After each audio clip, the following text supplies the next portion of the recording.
It was in the early to mid-1100s that the Almohadin or Almohads took over Morocco. From there, they moved into part of Spain.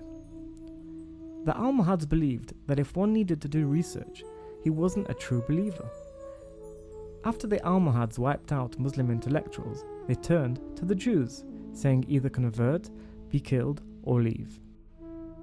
Many Jews chose to pretend to be Muslims, but kept mitzvot in their homes.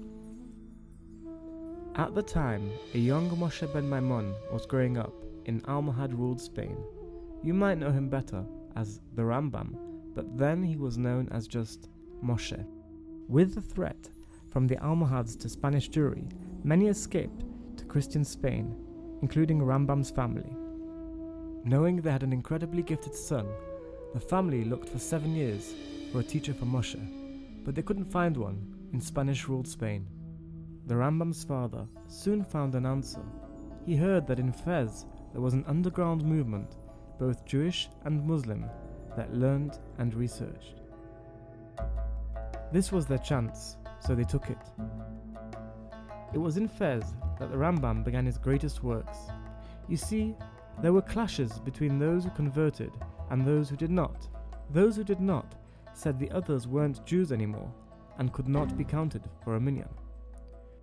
Soon enough, Spanish rabbis from Fez declared Islam idol worshipping, making conversion to Islam Yahareg va'al Yahavor, be killed rather than transgress. The Rambam heard this and saw true danger in this statement. He feared it would cause the total loss of North African Jewry. He therefore declared that Islam isn't idol worship, and one can outwardly appear Muslim but still be considered a Jew.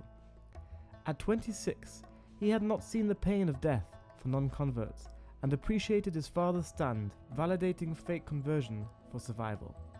This was the first time the Rambam put his skills to the test. He wrote a detailed analysis based in history and halakha of why it was legitimate to convert outwardly. This was his first work, Igeret Hashmad, but his work in Fez did not end there. He started his commentary on the Mishnah, which later became his Mishnah Torah. Unfortunately, he couldn't complete his work because he was soon found out to be secretly Jewish and had to escape. How did they find out? There were many stories, but we'll share this one with you. As it goes, one of his friends, who learned medicine or philosophy with him, came over to his house once. He saw the Rambam holding a lulav and asked, "What are you, Moshe, like the crazies?" The Rambam responded, "Crazy is he who throws rocks. I'm not at that point yet." The friend then realized that Moshe was highly critical of Islam, as Moshe was clearly referencing the big mitzvah in Islam that is part of the pilgrimage to Mecca, where Muslims throw rocks at pillars. That same guy then went and tattled on the Rambam that he wasn't really Muslim, and that night the Rambam and his family had to leave. On that day, he also decided that every day on that year he would thank God for helping him escape, considering it a big miracle.